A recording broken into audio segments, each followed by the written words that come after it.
Uh-oh. All right.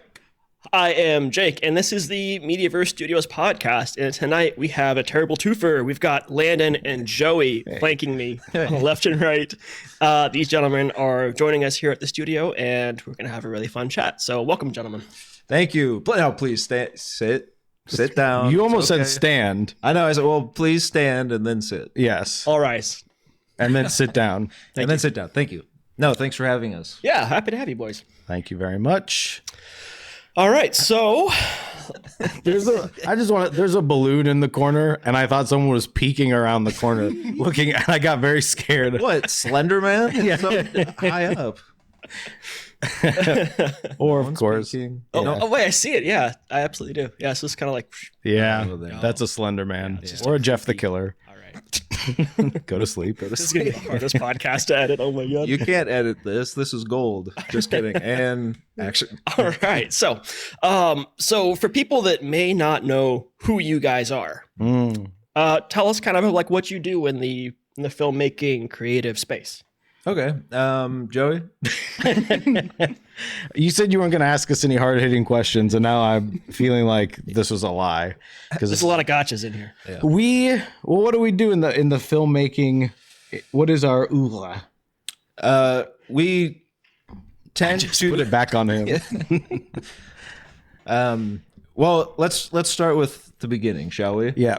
We've known each other since middle school, if you can believe it. Which is like 5 years ago or so. Wink. Very young.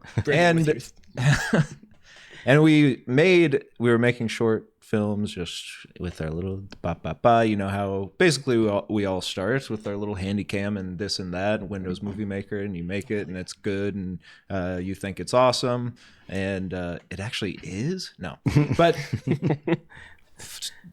you know, a bunch of years pass and we're still doing it, and for better or worse, we tend to make comedy-based art, if you could say, be it podcast, be it short films, be it feature films, be it TV shows. I kind of want to do like a coloring book, but we'll talk about that later. All right. And what do you, Joey? Basically what he said, I worked with some guys in middle school, and he was one of those guys. And then we started, same thing that he said. Basically I think every creative endeavor we've done that's been significant has been together. So we started by, like he said, the way that you start doing stuff, I feel like independently, is you want to make something funny, so you have to write that thing, and then you have to learn how to edit or direct, or you have to learn how to act, because for us it was mainly, there was 3 of us when we started, and we were like 12, 13, and so we would write everything ourselves or learn how to do improv, because a lot of it was like, let's do a scene, here's the scene we're gonna do, and then, or let's make a movie, and then we started learning how to write and how to act, all kind of together. And so that's still where we're at sort of now, is we can still learning how to act. We're still learning how to act, still learning how to write, still learning how to direct, still learning how to edit. Do you guys like share those roles, or does like one of you take on directing, one of you take on acting, writing? Like, how do you split it up? We share pretty much everything. Mm-hmm. Yeah. Creatively. Gotcha. Okay. Yeah, no. Don't get any ideas. Yeah, does not extend to. We don't we don't swap like, you can have my dad for the weekend. Right. I'll take your dad for the weekend. Doesn't work that way. None of that stuff. No, it's mainly just like, unless that actually would be pretty cool. No. Dad swap. Write that down. Michael, write that down. Michael, write that down. He's busy. He's just eating Cheetos. He's got his. Oh wait, he's doing his homework. Oh, that's weird. Good job, buddy. I like that. We left you, Michael. He's running the switcher back there for us. Yeah, I forgot. We're just referencing stuff that's off camera. It's Michael Jordan, just to clarify. Right. Great. See? He does. Yeah. Now you know for sure I'm telling the truth. What do you think? We do swap. We do swap duties. I think depending on who's, I don't know, who's more passionate at the time. Like if we have an idea for a movie, and we're kind of working on multiple projects, like for a while we were working on our TV show, and with that we've got 7 episodes, let's say, and it was sort of trading off, the idea comes for all of them. We work on what's the overall storyline. You take this script, I'll take this one, and then we pass it back and forth. And because we've been working together for over 15 years on stuff, 5 years on stuff. Yes, thank you. We're very young. We can trust that, like, if he sends me a script and I see something and I go, let's look at this beat or something, and what can we do to, if we want, like, here's my idea, how do you feel about this? If he likes that, maybe that gives him another idea, and we can kind of build off each other. Gotcha. So you guys by now speak each other's languages, like you. Oh, you know sure. To the detriment of everyone else around us. I think, unfortunately and fortunately, no. Yeah, I think we've also like worked actually together at like different. We worked retail together, and we worked at a place in Cedar Rapids making like commercial and consumer video together called Pro Video. Shouts out. This not sponsored, but shout out. But so we've also worked in a setting that is like strictly serious together, and of course we don't make it serious. Of course we're kind of goofballs. What can I say? I mean, we can't help ourselves. Let's be honest. It's just in our bones. Yes, it's in our DNA. Watch the view count for this video just go down and down and down. This is live, right? Yeah, this is absolutely okay. So I think we've worked together in all facets, and have developed a kind of shorthand and a like singular wavelength, for better or worse, that we can pick up on each other quickly, which helps when we're doing improv in a scene or something like that. It may or may not. I mean, we know what we want. It may. You've shot with us a few times. It may be not as good when we know what we're doing. And then, sometimes maybe that doesn't translate to everyone else around us. But we'll work on that, I guess. But you're proficient with each other, at least. I think so. Yeah. And I think it's the pro of that is the feedback. Please don't touch me. I just said please. Yeah. It's this White Claw. Not a sponsor. White Claw, not a sponsor. Though we'd love to get you to sponsor the Mediaverse podcast. The pro of that is that people we work with, I think, like that we have a unique sense of humor in our stuff, and our ideas, I hope, are, although we're not reinventing any sort of wheel, I think square wheels are better, but that's just me. Yeah. So, but what we do, okay, here we go. All right, be serious, everybody. What we do. Okay. No, I'm serious. What we do, poo. I didn't mean to. Freud would be laughing right now. Yeah, so the humor we do is very smart.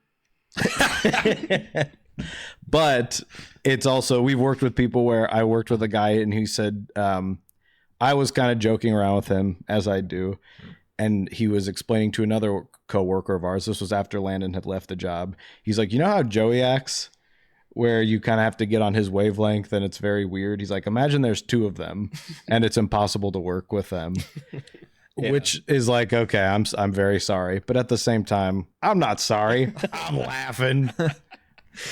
Oh, man. Yeah. So definitely don't, we'll cut that from the show. Yeah. So people watching want to work with us. I'm kidding. Keep it all in, baby. We have part where he said he wants to touch us all. Yeah. He's highlighting it. Yeah, he's gonna save it. Yeah, he's just drinking his White Claw. He's not doing anything back there. He's doing his homework. So what are you guys currently working on? I know that like we've worked on Polterguys together, and should we explain what that is? Maybe we should. I dropped the name, but now you guys go ahead. Like, what is Polterguys? Let's start there. Joey? Well, it's our big project right now. For the last couple of years, we've been working on a TV show, which we've never done before. We did do a TV show, I don't know, 4 years ago, maybe 5 years ago. Probably. When we were in middle school. It was called Call-In Mockery. It was a live call-in show that we did for the Iowa City Public Access television station. So we do a live show every Wednesday or Thursday or something for 2 seasons. And that was mainly like improv. We had characters come on. We would kind of whatever we wanted to do. They said there were some rules, and we were constantly just pushing to see what would get us in trouble, I think. Yeah. Then they would have high schoolers come by, and they're like, we're going to have some kids here to see how like the station works. And we're like, well, we have a big, we have a thing that we're going to put on screen that's very phallic. So we're sorry about that. And the guy that owned the station didn't seem to care. No. They soon demolished that whole building. So Yeah, they had bigger problems. yeah, they didn't really care about us small fish. But we did that for a while. But in terms of like filming an actual thing, we had done features and shorts, but this was our first TV show. So it's called The Polterguys. It is sort of a take on the ghost hunting television shows that you often see, but it's in our voice, which is, we didn't want to just be doing like a mockumentary, like a satire of, you know, someone hears a noise and oh, it was actually someone farting or whatever. Yeah. I don't think a whole show I don't think that could carry an entire show. Yep. So our show, The Polterguys, is about our characters playing the Polterguys on TV, and it follows their kind of story in a small town trying to sell their show, you know, going on to fame, to bigger fame, and then dealing with they're actually finding real ghosts and stuff on the show, right. But it's about their friendship and, you know, them kind of trying to grow up together. It's sort of an Arrested Development, not the show, no, but the idea of two people in Arrested Development, not the show, no, but the idea of two people in Community, not the show, but in Community with one another. Unfortunately, the community that they're in is being Arrested Development.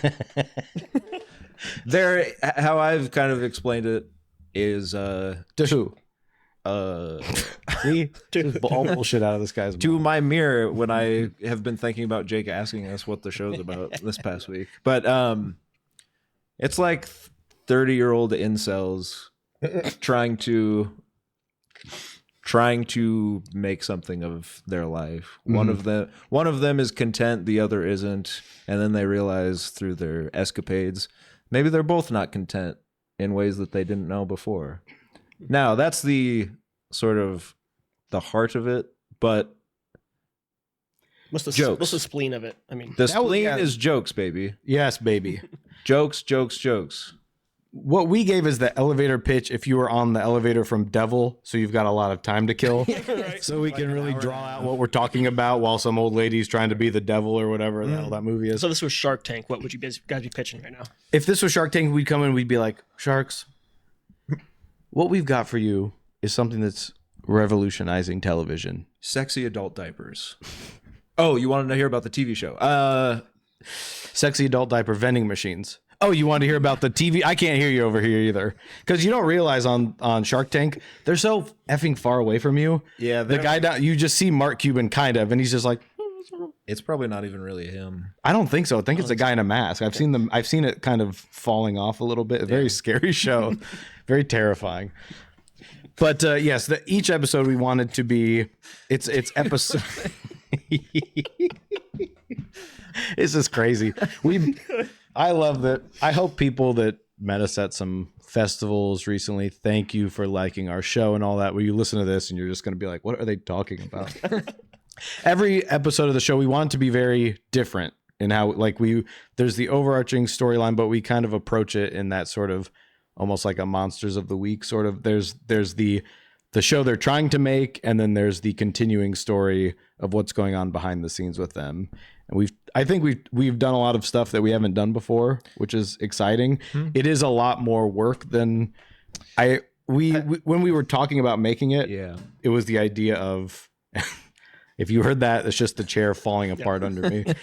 But we had the idea of, is it going to be a feature length movie or are we going to do a TV show? And we thought TV show might be fun to do, might be easier. I don't know. It seems to fit that format better. And then it turns out that you have to write 7 30-page scripts instead of just one like 90-page script. So it's double the work. There's probably 15 more locations than you would have in a film. Right. it's been very daunting at times. 2 hours longer than a feature would have been. Yeah. It was a bad idea probably, but we're proud of the show and we can't wait for you guys to see it. All of you out there in Mediaverse verse. He's the freezing up. The verse. The verse. All of you out there in the Mediaverse, we're excited for everyone to see it. Mm. And how would they be able to see it? Like, when is it going to be Well, thanks for asking. out in the Jake. world? It will be on local television starting November 17th at I guess Saturday at midnight, Friday midnight. It's one of those where you're like, do I say Friday night? Like But 12 it's a.m. 12 a.m. Yeah, exactly. 11:59 p.m. Well, yeah, but let's say 11:59 on Friday night so they can get Let's the do last. Get their popcorn ready and Yeah. Well, do it. Imagine it like this. Imagine you're watching Saturday Night Live. It's technically Sunday morning, right? But we're going to say Saturday at midnight because you're still up. If you're still up, it's the same day. For me, I haven't slept for the last 5 days. So for me, it's last. Why? What? I can't. It's a medical thing. Oh. It hurts. Freddy Krueger going to get me. not 4-6, pick up sticks. 7-8, he gonna get you and eat you, and he's gonna eat you. Okay, I haven't slept for 5 days. It hurts it messes up your brain. So I'm dealing with that. So November 17th is the first episode, and the first at least the first 5 episodes will be on local TV. Yes, And then next year you'll get to see the finale when it hits some streaming platform that we don't know yet. Could be YouTube, could be Tubi, could be Tubi, could be. Hell, I don't know. We talked to some guy who said he could get it on Shudder. So All right. and we don't trust him yet. I just want to make that clear. No, we just met him and he said We met him and he said, "I can reason get to believe Yeah. him." We also had someone say to us Hulu, and I said that would be great, Yeah, but I can say stuff too. yeah. Netflix. It's gonna be on Netflix. Like, I can say that. Yeah. It's not going to be. how did you guys kind of swing this whole like distribution deal? We didn't. We kind of fell into it, wouldn't you say? I mean, I guess I should say because of our talent. We've been grinding it out for the last 15 years. We've done 3 feature films. We've done several short films. I need you to inspire the audience. And I think it was finally our time, we had paid our dues, and then we met a guy that has some contacts at the local Fox station, and he said, "You want to be on TV?" And we said, "Okay." yeah, that's basically it. All right. I mean, it's like, so you knew this guy and you Yes. you're like, hey, we have this idea for a show, or we were already making the show and he's like, I like this. I want this. So the story of the Polterguys is, And this is great. If you want to turn your lights down a little, if you're listening to this at home, if you're driving, pull off to the side, wait for the sun to go down and then keep driving. and then Michael's checking something. I think he's deleting this episode. He's giving us some moodiness Okay. Here we go. And just give it a second. any second. Now. He's getting it. waiting on mood. perfect. All right, Okay, here we good. go. Oh, okay. Wow. This is like being at the Sphere in Las Vegas. Yeah. Yeah, and I still haven't found what I'm looking for. Yeah. The Landon, you can be Boner. Okay. I'll be the what's that one guy's name? The guy who plays guitar. I think it's just Mitch. Yeah, Mitch. Just the one. No idea what these guys are talking about. See, that's the fun that you have when you're with us. There's times when I get and I can laugh at them, and then there's sometimes I'm like, I know what you're talking about. Yeah. I think we like to go, in improv, you go A to C. You want to go from what's being talked about to the unexpected, but you can follow the thread to get there. Yeah. We like to go A to F, where it's like, there's some deep cuts. Bono sounds like Boner, but then the Edge, what if I just called him Mitch? Yeah. Because and you have to know who U2 is. It's like deciphering Cogni. you know that the Sphere in Las Vegas, and U2 has a show at the Sphere. So then you have to know some members of U2. Michael Bono stopped the and mood lighting. He's like, Right. Turn the lights back We're on, into baby. context now. All right. Well, I think that is not to say. Well, what was your question? Sorry. his question was where'd the poltergeist come from? So we know this guy Don from Waterloo, and he sent he made a movie. He sent it to me when I worked at Pro Video, and I edited the thing, and he liked it, and then he just has continued to send me movies to edit since then. Okay. But he also wants to produce stuff that he doesn't make. So he said, you know, you edit stuff well, you make my movies look good. And we shot a couple things for him to just throw in just as kind of like on a lark. We were like, this could be funny. We had like basically the idea of, I think Joey came up with ghost hunters called the Polterguys. And then we said, what if they're British? And then that was basically that idea. And that's crazy. If people don't know what we're talking about, it sounds insane. So what if they're British and we're like, that's it? Yeah. So initially we had shot a couple, like, I mean, you could take them out of these movies that we shot them for him as just like little shorts unto themselves. But basically we went to a location, a haunted location, started filming stuff. We had kind of an idea of what we wanted to do, but a lot of it was just Joey and I improvising in an empty room or in an empty haunted location and creating a story basically right then and there around that. So smash cut to, that's a film term, baby. He said, I want to get into producing. Do you guys have any desire to do Polterguys as a movie or a TV show? So he kind of approached us. We have some other ideas that we want to do also, but the idea was so tantalizing we couldn't refuse. And then I think in theory also when we began working on it, the idea of us going to a location and improvising and creating a story seemed easier. And then once we started writing it, we were like, well, we could either do this the easier way or we could do it the way that we want to and be proud of it. Yeah. Which became these 7 episodes that are like uniquely different each episode and like became way bigger than we probably sought out to do in the first place, but ultimately we'll be happier that we did it this way.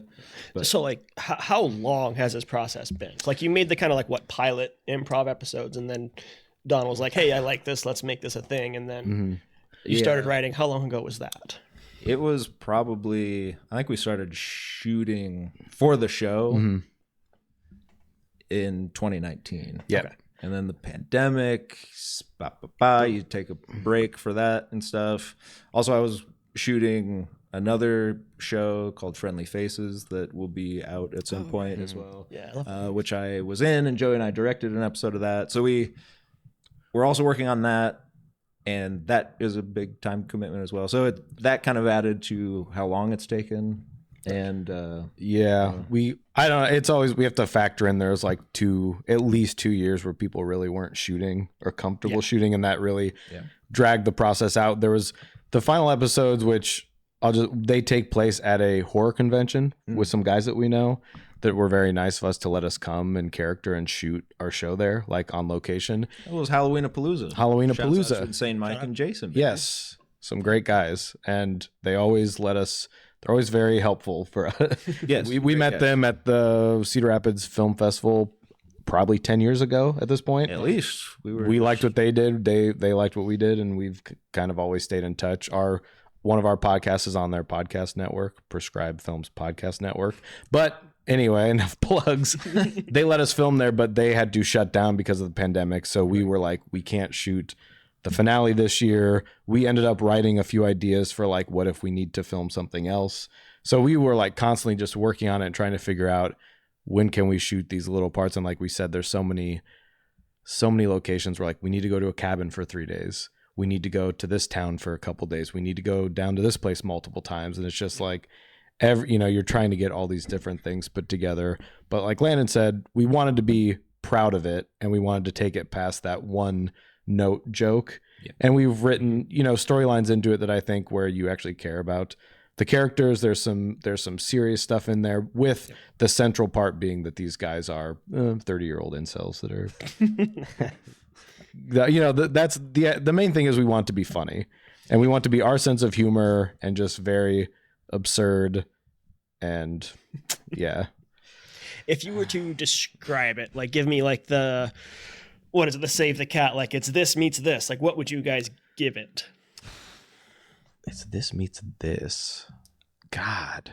To me, I think it's Always Sunny meets Community, maybe. Okay. Just as far as like Meets Ghostbusters. Yeah. I mean, it's maybe as far as tone, where like the main characters aren't necessarily people you want to root for, and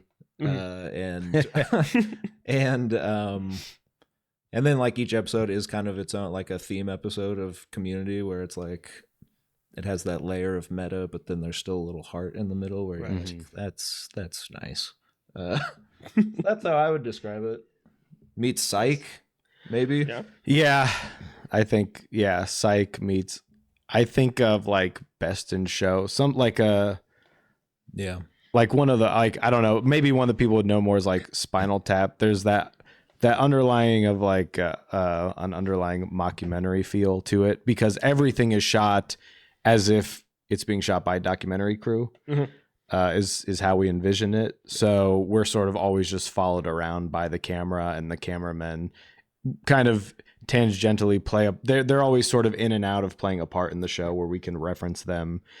It almost has that like What We Do in the Shadows feel. Yeah, they do it, I would say, a lot better than we do. They Okay. Yeah. I mean, I'll be honest, like I always, whenever they like find a way to get the cameraman into the shot, like that they're in, I'm just like, that's great. We didn't do that.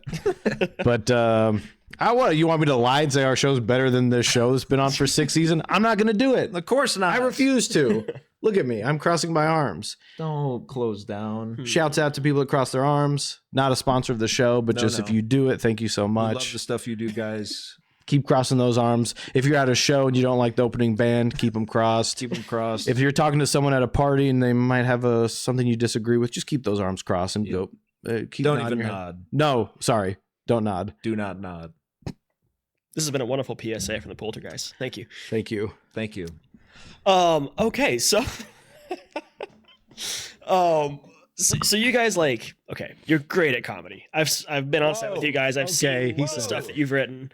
Like, you are. People listening to this might disagree with you. I think that we're just nervous. The way you read it, at least, has a lot of like finesse to it, and you guys do the timing so well. So I guess the question is, thank you. Where do you draw inspiration from for comedy? Like, I'm sure you grew up together, you speak each other's language, but like, how do you get those beats that land basically every time? Man, because comedy's hard. Comedy is hard. Yeah. I think not to say that we do it well. Thank you for saying that. You do. I think that comedy is the hardest to do. Yeah, absolutely. Because it's nearly impossible to draw that reaction out of someone by, I don't know, making something up. That's like it's impossible to write a joke. It really is. But so when it works, you're like, that's awesome. So as far as drawing inspiration, I mean we have separate and then overlapping inspirations, I suppose, but I think often. You mean like people that inspire, like? Oh yeah, pieces of media, artists. Okay. Even yourselves, past things that's happened. What? Yeah. Okay. The first inspiration for me was Jim Carrey. He was the funniest. Still is the funniest to me. But as a kid, I would practice making faces and stuff in the mirror because I wanted to be just like him. And Community is a huge show for me that I think is like hits it out of the park pretty much every single time, and kind of one of the highest forms I think of comedy in the last 20 years or so, at least. Just coming from Dan Harmon, just like that, very smart comedy. Yeah. And I don't know, Norm Macdonald is one of my heroes. Okay. I don't know. I find a bunch of people hilarious, but it is hard to do, and I don't. One of the things that, I'll let Joey answer. Never mind. Well, to go off I guess the first part you said, and then we'll come back to you. Don't forget what you're going to say. No, Write it in your little notebook. I do think comedy is the hardest thing to do. That's what I said. But I want to clarify because I feel like you were kind of looking at me like, help me out here. He showed me his notebook. It said, help me. And I don't know if that's for the answer because he's got like his seat's wet and he's got an issue on it. I mean, but like I turned into Barbara Walters for just a second, so get ready. But this does go into my inspiration for like, I think you have to take it seriously somewhat. I think people can look at comedy and go, well, they can be flippant about it. And I think to some degree you have to be like, when I'm on set, I've talked to some other people about this where they're like, you're very serious about, just some other friends I have, don't worry about it. But they're like, you're very serious about your comedy. Like when I'm trying to I was trying to make some stuff when I lived with some roommates in Chicago that were filmmakers. We were working on some stuff and he's like, the way you write comedy is very serious. And he's like, it's the serious I've ever seen you is when you're trying to make a joke. And I was like, that isn't, maybe I should explain it to my parents because they're very confused by me. But like, I like that. That's a challenge to me, which isn't to say that like, I feel like drama and stuff can be very universal in that it's like what makes people sad is very universal. I think obviously it's very important. I'm not saying comedy is more important than these other things, but comedy, something that's funny to us might not be funny to other people. Yes. I guarantee there are going to be people that see Polterguys or other stuff we've done or have seen it that say that's not for me. Whether they think it's good or not good, they might just say maybe they like it, but the comedy's not for them. Yeah. Whereas like if you can do something dramatic and it's sort of a universal, everyone knows what those feelings are. It's kind of like, how do we make something that's funny that we like that can also reach the most amount of people? I like that challenge. And what he was saying, to jump right on that, Jim Carrey was also my, like Ace Ventura 2. I had done a podcast a couple years ago now and they said, do you want to come on and talk about your favorite movie? And I was like, oh man, like filmmaker, whenever anyone asks you what your favorite movie is, it's like, I don't know. I really don't know. Yeah, and I'm not gonna ask that question. I picked Ace Ventura 2 because I was like, what's the thing that makes me laugh the hardest? I like these, I believe people usually refer to it as the confident idiot. Like someone that's just like acting almost outside of reality in a situation where everyone around them is a real character, like a serious person that's trying to do their job. Like we talked about Psych earlier too. Yeah. I love those types of characters where someone is just like kind of doing whatever. Like Jim Carrey would just come into a scene, he's like picking stuff off people's plates, like, and everyone just has to act like this is a real person in this world, but there's no way he would exist. And I love people like that in real life too, when you're kind of like, there's something about this person. Yeah.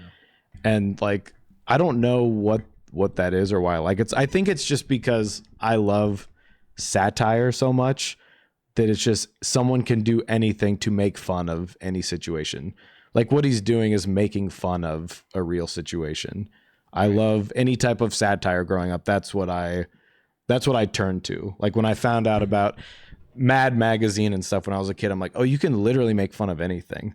Like there would be stuff in there. Like I would open it when I was in elementary and it's like a whole thing making fun of Lord of the Rings. And it's like, I love Lord of the Rings, but I'm like, yeah, this stuff is stupid. Like you love this stuff, but I can make fun of the stuff I like too. There's a smart way to do that because everything is kind of funny.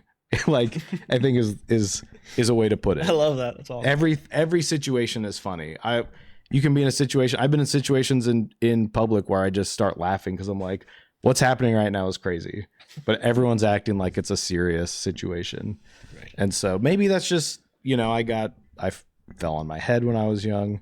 So maybe there's an issue there. Is that why you always wear hats? Yeah. Okay. This is fly. I look like Frankenstein. Got it. Without my hat on. I was dropped straight down. The doctor or the monster? Oh, thank you for bringing that up. Victor or is it? I think it's RRR. Gotcha. Okay. You ever seen an Operation Dumbo Drop? You're Danny Glover. That was about me in the delivery room. That's what happened. Okay. So how do you guys? So when you're writing Polterguys, so are you? Thank you so much. Actually, let's show a clip. Oh, this is awful. Yeah. Yeah. Yeah. We What told are you guys doing? Why are you here? I don't know who asked us to be question, here. Anyways, okay. So as you're writing this thing, Yes. you guys are writing these jokes, and this is something that you guys like did like a table read of, like, ooh, is this gonna hit? Is this gonna be timed right? Or is it just you just wrote it and you're like, let's just see how this plays? No. We just no, and actually I'm not Concise. going to even answer that. No, I think we know on the page exactly how each other are going to perform it Yeah. Okay. at this point. I know if I write a line for Joey, it's for him, and I know exactly how he's going to deliver it, and I hope that he does, or else he's going to get his little butt I spanked. don't. I get. Yeah. But and then the other, because it's not just us the whole time. Of course, there are other characters and very talented actors in the community that are in this. The Iowa show film as well. community, yes, of course. I was getting to that. Oh, Okay. Well, we'll we'll save get to that. that. We'll let's save talk that. about us right now. Okay. About you. Thank So God. Joey's brilliant, and so am I. Thank you so much. And but no, I think if you read even the script for the pilot, especially, it is basically written as if it's an improv scene, because for one, we know that we're going to build in some improv stuff because we know that that's what we want to do ultimately. Right. But of course, with improv, you've probably heard people say this before, and have probably experienced it yourself. A lot of times, it's fun, but the joke on the page is the best joke. Mm-hmm. And you in the edit, you're like, well, it's funnier to just do the joke, because sometimes the improv goes off on, as you can see here, multiple layers deep, where it's funny on the day, but then when you get back into trying to make it make sense, you want Hashtag make it make sense. you see that, well, actually the joke I wrote 3 years ago, it actually still is the best version of that joke. Like, there was definitely plenty of times on set where I'm looking at the script and you guys are like not even close. Yeah. Yeah. And it's hilarious, but but then you also did a take where it was as written. I'm curious, like what percentage of the time you're actually using it as written, Well, I think for us too, like the improv, because it can become that thing where it's like, if you're a small crew, the editor is most likely also on set. It's not like we're giving it to someone that just here's what they're given and they're going to make the story sort of like on a larger production, which is helpful also because they don't care that you did a scene 100 times. They're going to choose the scene that worked best. And, like that might've been the first take. But with a smaller thing like that, the editor could be like, these were so funny, but it's kind of funny to them in the moment, because you're on set and it's kind of this crazy thing that people came up with. But like people watching at home don't care that you came up with it right then. If it's not funny. Yeah. So like if the improv is funny and we came up with something better on set, and it truly is better on set, great. But I think we've cut a lot of stuff that we really like. Yeah. That we're just there's like plenty of stuff that I can think of a handful of scenes that we have to cut. You have to cut it for time, or just, we need this point from this scene, and with this much other jokes around it, it just doesn't work. So we have to just nail that one specific part. Yeah. So but that's filmmaking, right? Yeah, we really have Kill you your can't be darlings. you cannot be precious with. I was speaking to someone the other day about a movie he went to. All these people, Another friend. This is bullshit. This one doesn't count. Michael, do something about this. This one doesn't count. It's the guy that works at the comic book store, so he's kind of paid to be there. And I come in and I tell him my troubles. He hands me a Spider-Man. But he said, and I'm just okay. So it was this guy. Okay. But he was like, I went to this movie for like a horror movie thing during Halloween. He's like, you could tell the scene was 5 minutes of improv, and he's like, it should have ended 10 seconds in. And the filmmakers were indulgent, and they thought it was funny, and it was funny for them to see with their friends. That's great. If we're just showing stuff to our friends, awesome. But you really do have to like, what is going to be funny to people? And you have to think about that in the moment, because we've done things where it's like, it takes us 15 tries to do it, and by the end you hate it. Like it sounds bad to you, and it's not funny, and you're annoyed by it. But it's like, but people that watch us on TV are going to be seeing it for the first time, and it's going to be funny to them, and we need to say it like it's the first. I mean, that's just acting. You have to say it like it's your first time, but even if the joke to us starts to become not as funny, it's like it will be. You just have to trust as you're editing in your head, as you're acting and doing all the other stuff on set. But that's where I think it can be difficult for us too, is because we are writing and directing and acting and stuff a lot of the time. You're just trying to do a lot of stuff in your head and figure out what's going to be best, and you're trying to edit yourself in the moment. So it's what you said. We will do a couple takes where it's free. We try to do that with our actors too. We let them know that we can do that, and some people are okay with that, and some people aren't okay with that, because actors don't want to do improv. Sometimes they want to have the script and they want to make this character, and you're like, we're going to do a couple, we're going to go off, and they're like, okay, well, that's scary for me. They say, okay, well, I'm going to say my lines. Yeah. And just wait for you guys to do your thing, which is, like most conversations that we have with people, where they just sit and wait. Wait for us to be to done. go through you two in the sphere with Boner and Mitch. Boner and Mitch in this. Yeah. That's a callback. So now you have to keep that. What? Sorry, I don't know. I was meeting. He's on to us. Okay, so in terms of the cast, I guess, how did you guys go about finding people to become the characters that you had written, besides yourselves? Real quick, can I go back to one other thing? Yeah, of course. That I was going to say earlier. This is just to distill. This is how he is. What I think specifically that we do is when we're writing. So in the pilot, which you've seen, there's a joke. I'm going to spoil a joke. I have to. There's a joke where we have vape pens, but they end up being pregnancy tests. Right. Mm-hmm. Now, this is a joke that initially in the script, it's just we're going through. So we're introducing the show. We're the Polterguys. Bah, bah, bah. We have all this equipment, EMF readers, bah, bah, bah, and we have vape pens. Yeah. And then in the script, we puff on our vape, and then we're like, we're cool. Yeah. And that's the joke, Right. Mm-hmm. which works fine on that level of like, that's fine. They're trying to be cool that, but we didn't know how to go about doing the vape pen thing. Mm-hmm. We didn't want to buy them because we don't vape. Yeah. I didn't want to borrow one because I don't know. I'm not sucking on someone else's V. Just come on. You guys heading out? Take care. Okay, bye. Stay here, Cuban. Okay. So we said, well, what looks like a vape pen? Mm-hmm.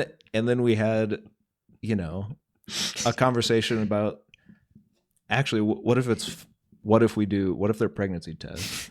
Yeah, we try to puff on them, and like, what if no smoke comes out? Yeah. And they're and then what if they are? We take them out and they're positive. Yeah. We look at them and they're positive pregnancy tests. Yeah. You get your like crash scene, like the scary. Yeah. Oh my god, So- dude. And that, So I think that is kind of the A to C Mhm. right. that I think we do successfully some of the time. Yeah. I'll say. I get it. And I think that is early on in the first episode. So if you're not on board with that type of humor, it's kind of mostly going to be a lot of that, Mhm. of the like slight misdirect. You're expecting one thing and then it's, this other thing. But then it's also the other thing, past the other thing. Yeah, and we like to extend that throughout episodes too, where there's sort of that joke is sort of finished later on in the episode. So it's like if you're paying attention, that actually, like There are a lot of callbacks and payoffs. yeah, and not in a way that I think is it's not like a game where we're like, let's see if people are listening, but we like it to be like a well-written story that's not just something we're coming up with on the fly. We like it to all work out, like the shows that I think we like to watch, or the movies that I get the most pleasure out of are the things where I'm like, they really thought about that, or like that's a well-written joke that it can come back around, like I guess Arrested Development in the real sense now, in the sense of the show, Right. Where it's like at the end of the episode, you're like, holy shit. Like everything has been this like Rube Goldberg to get to this joke. Yeah. And we don't have that, I would say, but we like to we like to build that stuff in and have stuff show back up in later episodes. And yeah. I think the funniest thing is when you actually you point out the callback in a meta way. Mm-hmm. You know, not to ruin other jokes. I apologize. We can cut this out, but like there's a lot of that, and it's hilarious. Like I'm cracking up every time. Yeah, I think that's. I mean, the main idea of the show hinges on that, on an idea of like a meta joke, sort of in the first episode, and not all those things can kind of build up like with the pregnancy test joke. It built up in a way where like this would be great. We have time for it. But we can do those things where we'll be going back and forth. Like, what if that works? Like, or what about this? And you go, yeah, plus this. And it just gets to the point of, I mean, we had an idea for the final episode we were talking about the other night where it ended with me flying away in a helicopter with Miss America. And we were like, do we get can we get a helicopter? Or do we just get, and like, can we do a limousine? Maybe a limousine. Maybe a limousine would be easier to get. And what if they let me drive the limousine? Yeah. And we're like, can we find someone that would let me drive a limousine, but like poorly? And then like, we know someone that could play Miss America. And then it gets to a point where we're like, it really is like, we have 2 minutes. We need to finish the episode. So it's like, I think that lends to you guys' creativity where, because like filmmaking is problem solving. Yes. And you guys found a way to identify the problems and solve them in a way that adds to the humor. Like you have these opportunistic jokes almost that are part of your problem solving process. And you just like, hey, how do we just like up it to the next level through the solving of this problem? I think that's fantastic. Yeah. Thanks. Yeah. I think there's I can't think of any right now, but there's been a few times where are the limitations we have too with a location or something through independent filmmaking, we come up with a solution that sometimes I think is much better than what we had. Yeah. Well, and that's, I point out that example specifically because I think it is that thing of, something we all have to deal with at this level of like, well, we don't have the funds or we don't have the means of getting the X thing. Mm-hmm. Well, how can we replace that? Keep the idea of it, but then even you can plus it up. Mm-hmm. And that to me is the fun of doing this. Mm-hmm. Right. And what I think when it works, it just feels so much better even when you are at a screening and people laugh at that. God, that feels good, baby. Because you knew what all went in to make that laugh happen. Mm-hmm. Yeah. And just knowing that, like, I think it's funny, but you don't know if other people do. Yeah. So it's good to feel. And not to say that I think too the show and everything we do, we try to have jokes for everyone. Mm-hmm. Like the sort of the initial laugh. Sometimes it is just that, like a funny face or, this or that, funny word. It can be simple and stupid. That's we love goofy, we love stupid. We are stupid, and but I think there are different flavors of that, and I think that's what's good about our collaboration too.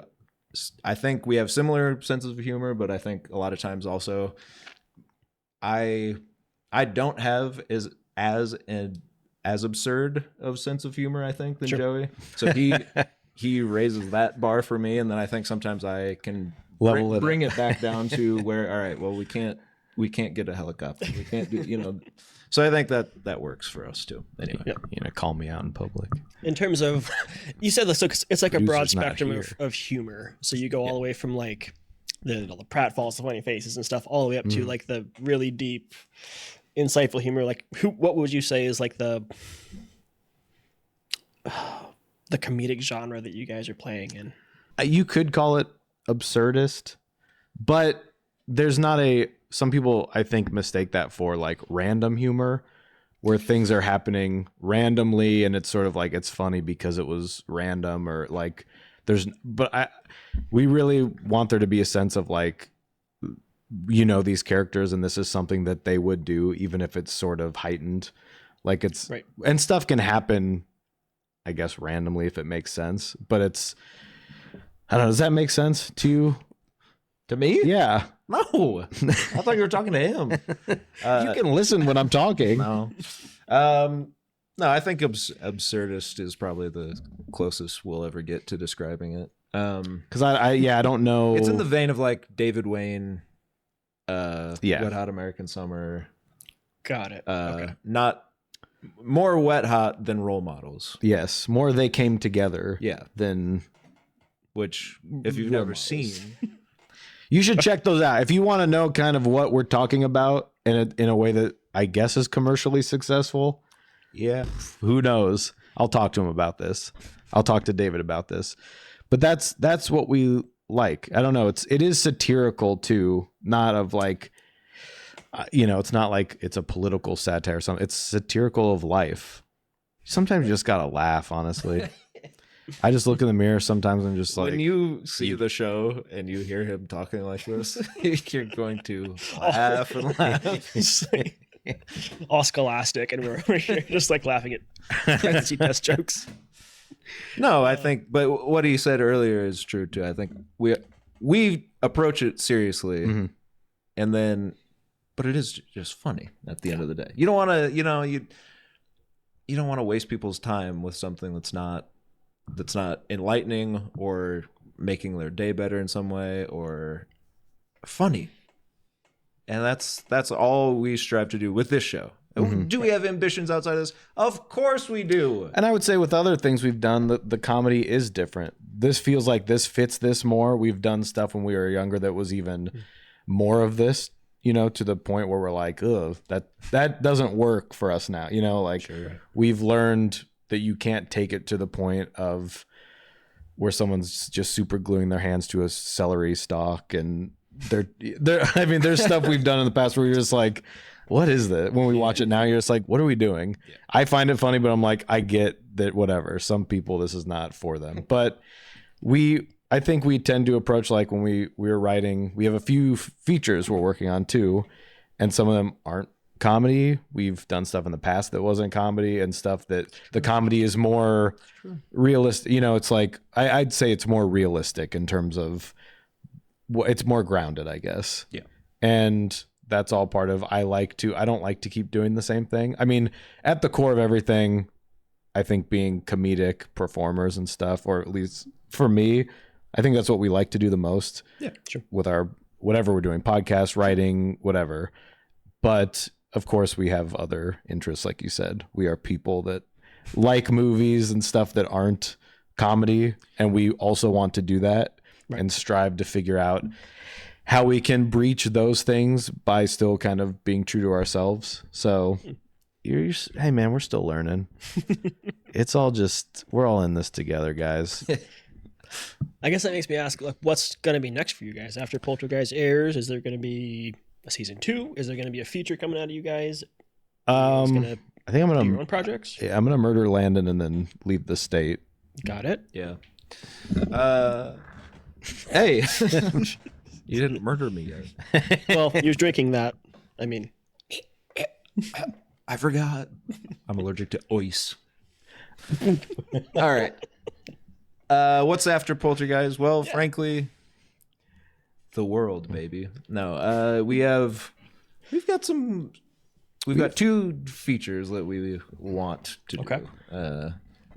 One completely outside of comedy or the Poltergeist thing, and the other, I don't know. How much can you tell us? I don't know. Well, the one idea is one of those where you're like, this might be the greatest idea ever, and it's not. But to us, it's so exciting. We're just like, no one's done this. Yeah. Okay. So it's one of those that I think, and we could fuck it up. Yeah, of course. I mean, no promises here. No, absolutely. But so it's one of those where you're like, maybe I don't want to tell anyone, because then they'll say, yeah, that already happened. Yeah, I don't even want to put it out there. But I think it's something that for us, I think will surprise people that, I don't know, if they see this and they know the stuff we're doing currently. Yeah. We tried to do something like that when we were younger too. We tried to do a more serious film that I don't think we ended up having as much creative control over in like the editing and the final script and everything. And it just, for me, wasn't what I wanted it to be. Right. And so I think we have an idea. It's a very dark idea and sort of, it's commentary. It's like it's a commentary on specific. I'm trying to be so vague here, but it's so cagey. It's something that I want to to surprise people with, that it's sort of bleak and... All right, fine. This is your like Jordan Peele moment here. Yeah, it's called The Greatest Showman 2. And it's Hugh Jackman. He's in his Wolverine phase where he hasn't drinking water for a week. So he's just completely all veins. All the veins have popped. All his veins have popped. He's lying in the middle of a 3-ring circus. Zac Efron comes in. He looks like he looks now for the wrestling movie. So he looks insane. Yeah. He comes in, he picks up Hugh Jackman and he says, "Huge jacked man." Yeah, right. Snaps him in half. He says, "Give me a break," like a Kit Kat bar. So it is a Kit Kat bar ad. And we've been working with Kit Kat on this for a really long time. Yeah. They will not answer emails. I think that's just the way they work, though. They're being cagey. They're kind of being hard to get, but we'll get them. We're going to break Hugh Jackman in half, and it's going to be played during the Super Bowl. Sorry, you can't say that. The big game. Yeah. I can't wait. Yeah, so we have an idea that's serious, and we have one, that I think is more, covers some things that can also be seen as more personal, I guess, like things that I care about when I watch a movie, like what do I want out of my characters and stuff, and just ways for us to also, because we like to act, we like to figure out ways for us to do those things when we're not doing.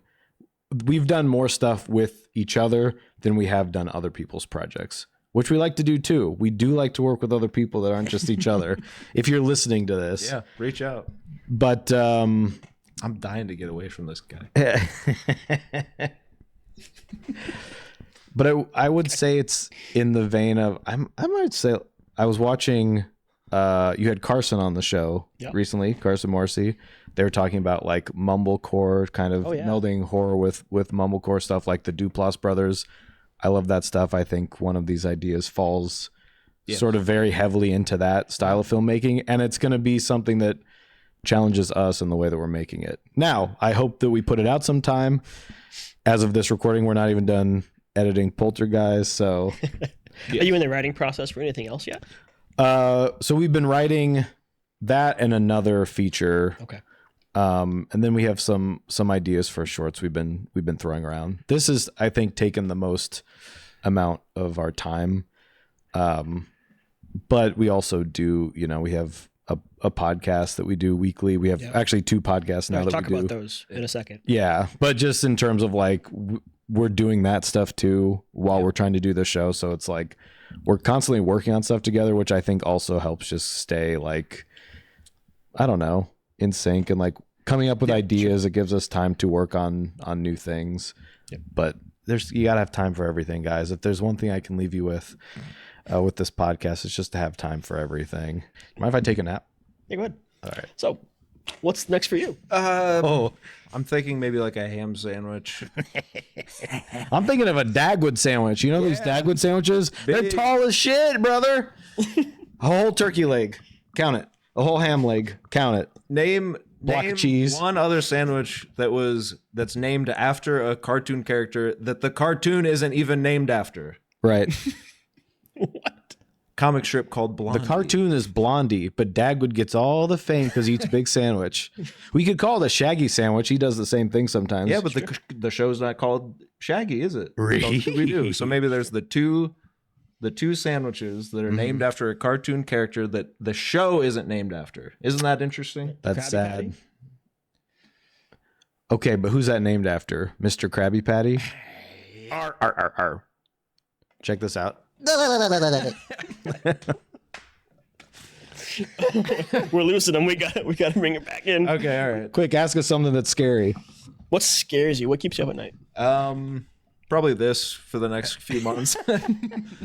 I desperately want people to like me, and I feel like no one does. When you don't put this out in the time, know. you're like, yeah, I'll put it out in the next couple of weeks, and we're like, he's not putting it out. He doesn't like the episode. What you got? I was gonna say, just to give them credit, we had the crew and the other actors that we worked with on Polterguys. Thank you, Lauren Galliart, Kevin Moore, Greg Holt from Cedar Falls. He's looking at me. Insane Mike and Jason have a little spot. This guy has a little spot, a little tiny little sliver. Is it because when you whip in and made him the camera? Yes. I'm so glad you got that. But then crew-wise, this guy, Michael, Brittany, the whole Mediaverse crew has helped in one way or another with different episodes. Mark Bauer, Matt Tribble, who you've probably seen lurking in Iowa Film as well. You guys are great. They're great guys, great friends. They've helped us. Keaton Fuller, who wrote Friendly Faces and stuff, he's helped us. Tons of people have helped us. Yes. I'm sure I'm forgetting some. But yeah, it's been interesting because of the format of the show and the length of filming. It's like we haven't had a singular crew for the whole thing. Right. So it is working with people and they're like, so what have you done? And we show them, and they're like, that's crazy. Like, so how do we film this? And we're like, just, hey man, just trust us. And I'm like, I don't like the sound of that. yeah. So it is trying to, like, I'm sure we sent you something and you're probably like, what is this? Or like, oh, this is weird. I don't know. Like, I've learned to just like shut up and love the bomb on this one because you guys, like, you come in and you're so chill and like very nonchalant about how you're going to run things. And the way you're calling the scene, it's like, do you know what you're doing? But then like it comes together and it's fantastic. And like you always wrap on time and you always get the shots you need. Like it works brilliantly. Yeah. Well, I think too for this specifically, it's mission, baby. it's mission. It's mission. And I say that because what? Just mission. It's mission. Got it. It's mission. Which is It's McHugh speak. It's TC and McHugh speak for mission. Tom Cruise and Chris McQuarrie make the Mission Impossible movies the same way that we make Polterguys, which is maybe they kind of don't know what's going on until they get there. Now, their scale is like he's on a helicopter and free falling, and our scale is like we're in a hotel room having dialogue. But we've had some pretty complicated shots. we actually have. We really have. The scale of the show is kind of bigger than I imagined it ever would be, which is awesome. But no, So we have been joking around saying it's mission because that's what Chris McQuarrie and Tom Cruise say about Mission Impossible, meaning just that like it finds a way to get done. Yeah. Whether through all of our combined efforts. So yeah, and it's a little fly by the seat of your pants, but that's the fun of it, baby. It's great. Yeah, you're kind of just flailing through it. We know what we want, and makes it sound bad. But look, if you can have Tom Cruise just running around an airport, and they said we didn't know why he was doing that, I just had him saying stuff. That's true. Mission Impossible 6, what is that? $200-300 million film. It was just like he's running through the airport. We didn't know why yet. Yeah. Like that's crazy. So we like to have a little more structure than that. just so people know we kind of know what we're doing. But I think it's also fun, like to be on a set with people and everything is so serious. I understand as things get larger and you've got like you need to be on time and stuff. But I've been on sets where it's like, man, everyone's like pissed off. And I'm like, then what are we doing? Yeah. Like, especially our show, it's like, I'm going to be mad at Landon for an hour. And then I have to get on camera and be like, oi, bruv. He's going to eat some goobers. No way. I'm not going to be mad at him. We're just going to have fun. Yeah. We need to stay on schedule and make sure everyone knows what's going on. We want people to understand that, like, we know what we're doing. Like you said, when we're filming, we've done some really weird, like, fight scene choreography and stuff that we've had to work out. And we're like, we know this makes sense to us. We understand the edit. And we're like, sometimes we just need help filming it because we're in the scene. Right. Yeah. But I like being on set and doing stuff, and so it's a trip. I love going. It's just like why not be kind of like just hanging out, having fun. I don't want people to like hate me either. I don't want them to be like, that guy's a dick when he's directing. Okay, I'm not getting any. No, you're not. You're not going to get it. So not for me. Let's talk about these podcasts you guys are on. Oh my goodness. Thank you so much. I didn't think you'd bring all right, let's play a clip. What do you want to ask us about? Podcast some shit? Yeah. So these guys have a podcast or two or three. I'm not sure. They keep coming out with them. But I just wanted to ask. Can't help it, baby. What are they? And good question. How is it going? I guess. I don't know. How it's going. Well, our mothership, I'll call it, is Colin Mockery. which is, you've heard that name before, yes? We spoke about it probably, I don't know, 3 hours ago. Oh, that got cut. Oh, that got cut? Okay. So it's called Colin Mockery. And if you're a fan of Whose Line Is It Anyway, you will hear that sounds a lot like the good improviser named Colin Mockery. It's very Canadian, very. And that isn't intentional. No, we're not trying to get any sort of recognition for that. But I'm trying to get a cease and desist from Colin Mockery. he's dying for that. Seriously, help me. It's a show. So basically, we kind of we did a show called Lunch Break, which when we worked at Pro Video, we would do on our lunch break because we were talking about movies that we watched and what we were eating and stuff like that. And we thought, hey, this is funny. Why don't we just record it, because we're doing it anyway. So we'll record it and we'll put it out. Michael probably walked in on that a couple of times. Sorry. Michael's back there nodding. As we threw the equipment under our desk and we're like, we're just working. In between NBA championships, he was there. That's right. It out. And wow, that was good. You just did a free throw over there. yeah, You got to get a camera on this guy too. I'm telling you. he dunked from the free throw. He really did. Holy yeah, he didn't even run up to it. He just jumped and Stretched his arm as far as the court. So Stretch Colin Armstrong. Mockery. Colin Mockery. It's a show where we have an anonymous phone line that you can call in and leave a message, and we will mock the message, I guess.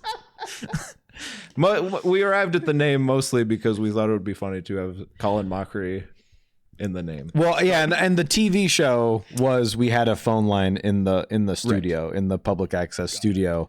So we would flash the number on screen and say call us, and it was called Colin Mockery because we were screwing around. We're doing there's characters and stuff, and then people would call in and they could talk to us, and we would mainly just hang up on people when they called.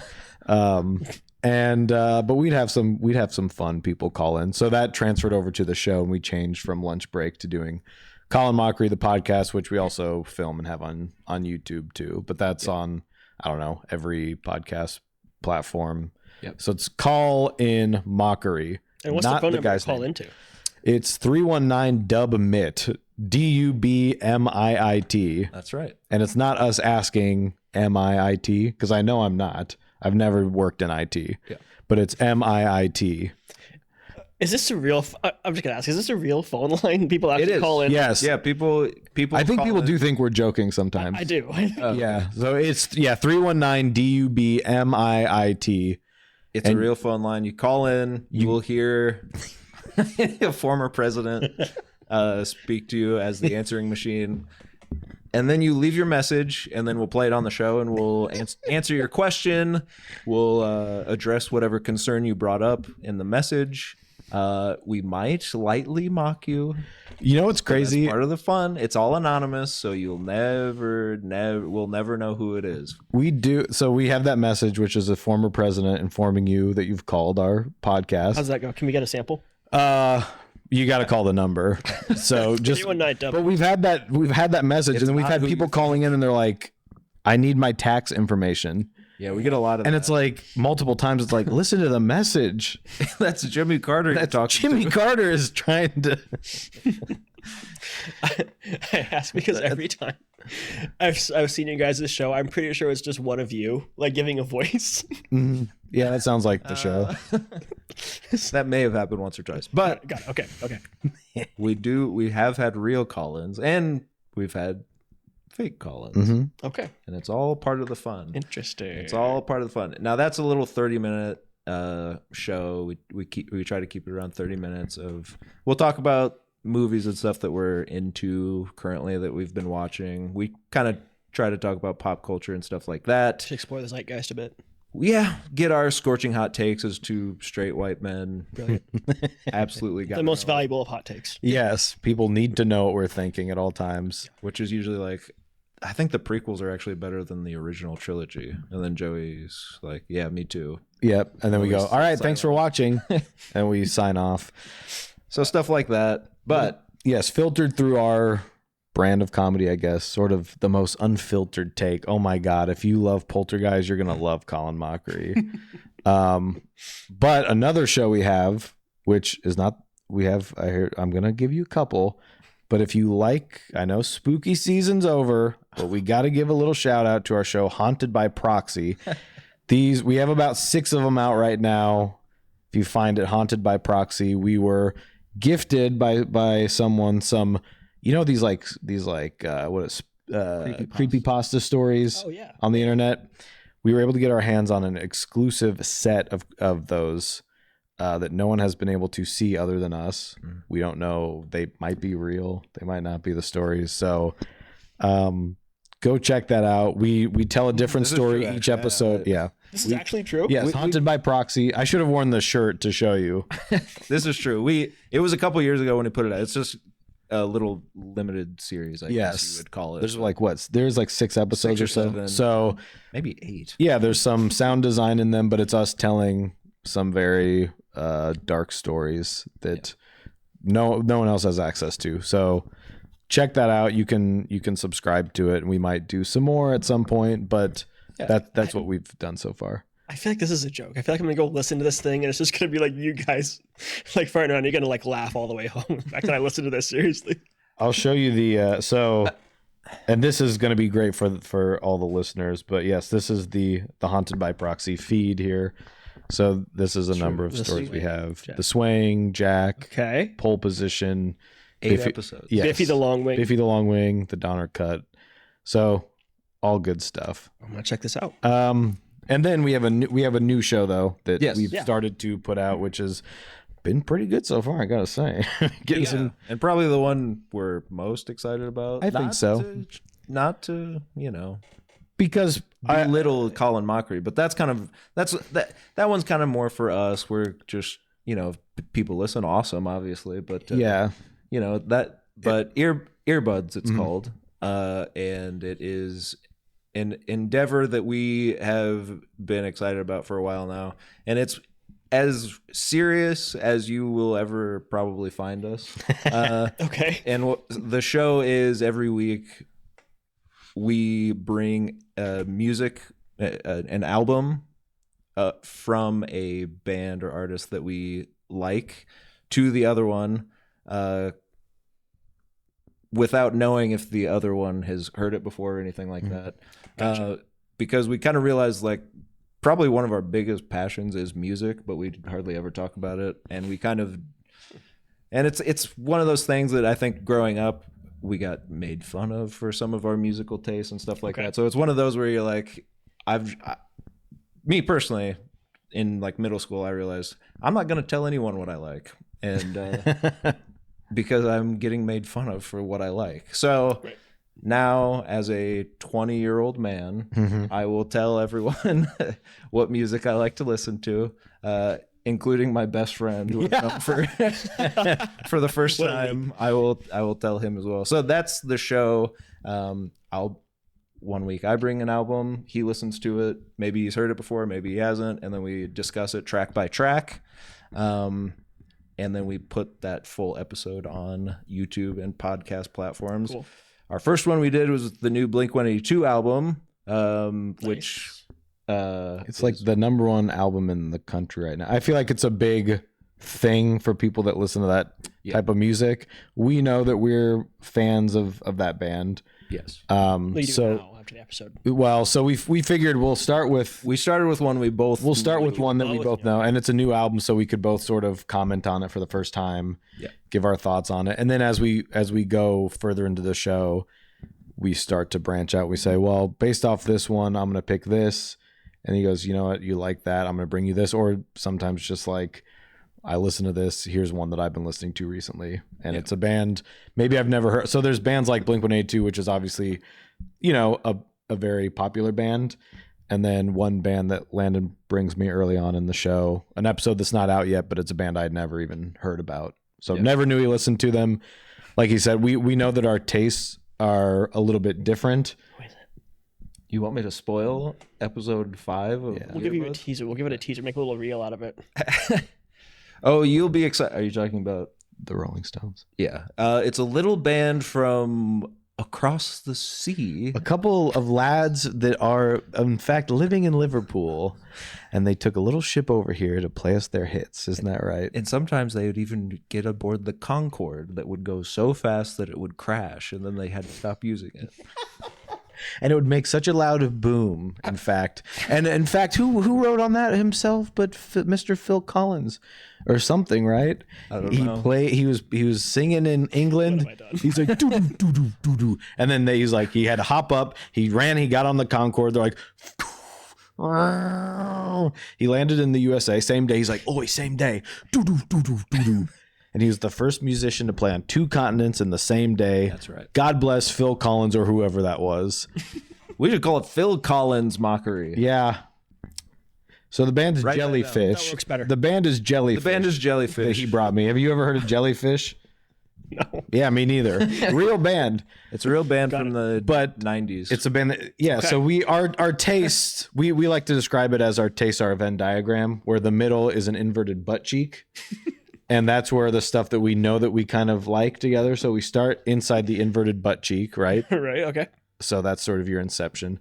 And then outside of that are the 2 actual, like the, Kind of pass event horizon there. yeah, the event horizon of like of the ass cheek, and then Gotcha. the event horizon of the ass cheek. So they sort of separate and they become 2 plump ass cheeks, right? yeah. Got it. So you cannot stop We're staring at getting this some Venn. nods in the studio. Yeah, he knows what I'm talking about. He loves those Venn diagrams. Yep. He's got Venn diagrams pulled up on his screen. He's got safe search off. Hell yeah. You ever do that? You go to like search Venn diagrams, you go to browsers, you search Venn diagrams. So we know what we like at the center here, but then we know that there's genres he likes that I don't really listen to.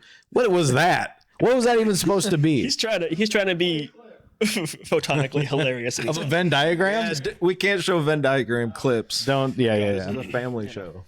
So we're trying to see, hey, do you like this? Or I like this, and I explain why I like it. Maybe I'm not gonna like it. Maybe he's not gonna like what I bring him. Maybe I'm not gonna like what he brings me. But That's it's the all fun of the show. It's the fun of the show, but we want people to join in, and we've had that. We have 2 episodes out at this point. Yep. People are commenting, explaining what they like about the album. Yeah. We kind of want them to go on the journey with us too, because at the end of each episode, we'll say who the next band is, or he'll say, well, since you brought me this, check this out. Everyone that's listening has a week to also listen in. Yep.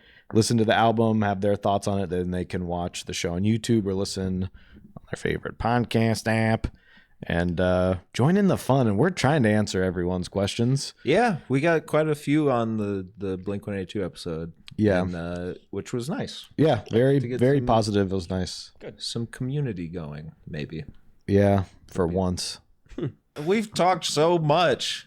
What about you? What's going on with Thing you? on your chest. This isn't the Jake Daniels podcast. It is, though. This is the Joey and Landon at Mediaverse podcast. Yeah, it is, I guess. What else? Was there anything we wanted to talk about? You want to get off your chest. Your thoughts about the industry at large, maybe the SAG-AFTRA deal. Landon's been scabbing pretty hard the whole time. Yeah, you should see my foot.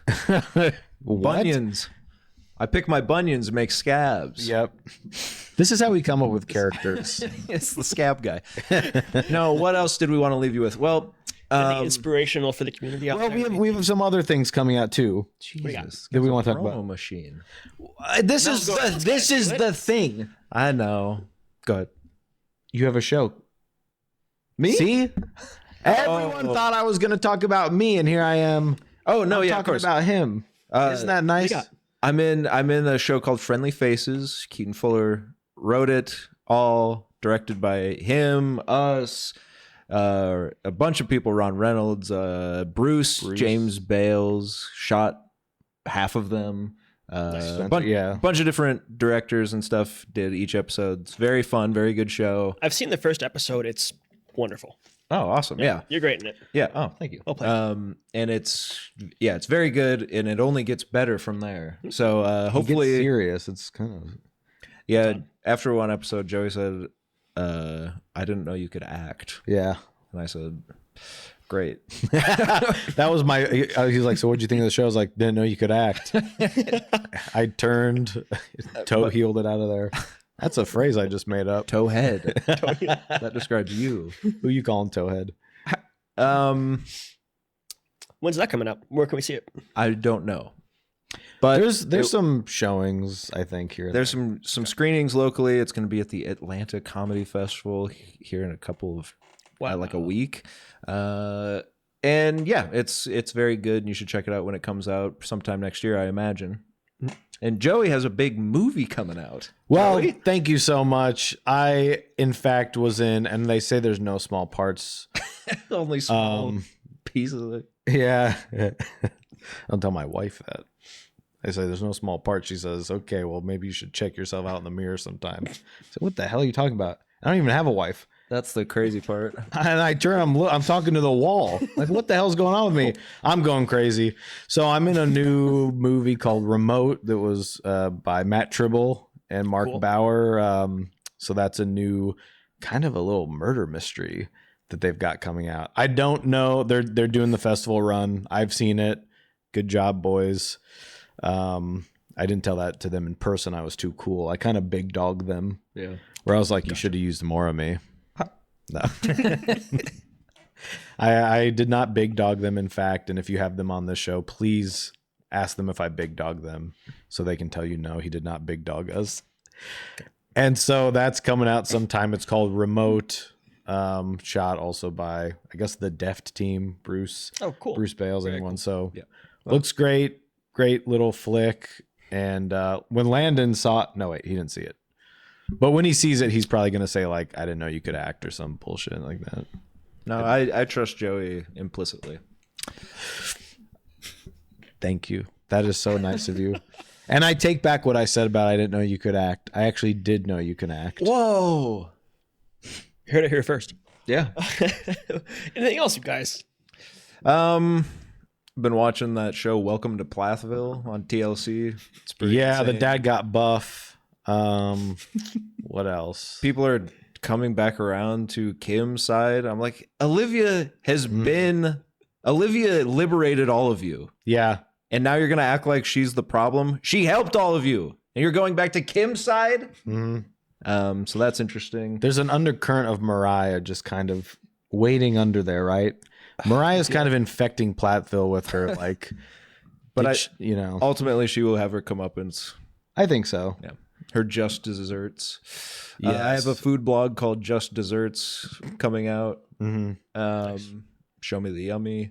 What else? Where can we find that? You could check Under the Toilet Seat. Oh my goodness. Check out Big John's Toilet Reader. These are these big books that people put on the back of toilet seats, and you are supposed to touch them with your hands. Books that other people have touched while they're, of course, going to the bathroom. Here's one more person that's inspired me. Mr. Kurt Vonnegut Jr. You ever read any Kurt Vonnegut? Okay. He's not going to listen to this, but... What? He's still alive, right? Yeah, buddy. He wrote he had a collection of short stories. Now this is serious. Everyone listen. He had a collection of It really is serious. He had a collection of short stories called Bagumbo Snuffbox. Mm-hmm. It's his best collection of short stories. I know a lot of people say Welcome to the Monkey House. No. Bagumbo Snuffbox is the best. Mm-hmm. But the introduction to that has his creative writing 101. And every single tip that he gives, it's like 8 steps to creative writing. Every single step is exactly what I have used for every piece of thing that I've written. And it translates to all, it's not just for short stories. It's not just for novels. It's for film. It's for anything you're writing. And when you see the stuff that I've written, you'll say, well, I'm not going to follow that advice. But that's a little self-deprecation, but it's true. It's very good. So that inspires me. So stick that in earlier. We'll take that. Yeah, we'll just... Yeah, one last thing on that. There's the Stephen King book on writing where he discusses how he writes his characters and stuff and his approach to writing. And what I take from that, he's got this great section where he's like, imagine if a truck was the devil and it ran you over and then a car was alive too. Imagine a car and a truck are alive at the same time. And I'm like, God dang, that is scary. So I try to incorporate that into everything I do. So thank you. We are Landon and Joey. We're also known as Not Good, Not Bad Productions, and I hope you have a hell of a Christmas. This is not coming out before Christmas. You got a lot of editing to do. Well, I didn't say what year. I just hope you have a good Christmas. Okay. I hope the Christmas is a state of mind, brother. Happy birthday. I hope the election treated you all well. Yes, and I hope you watch The Grinch and Elp. What's another Christmas movie? Don't. Yeah. The trailer that was in Grindhouse. Yeah. Wasn't it a Thanksgiving movie? Home Alone.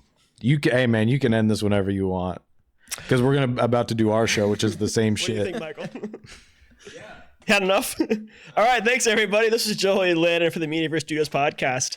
Sorry. Go follow them. Thanks, Iowa. Bye. This is the first and last time you'll hear from us. Love you all. They're gonna look up. They're like, none of that stuff exists. There's nothing called Polterguys. Nothing called Haunted by Proxy. Good old joke. All right, we're done. Get out of here.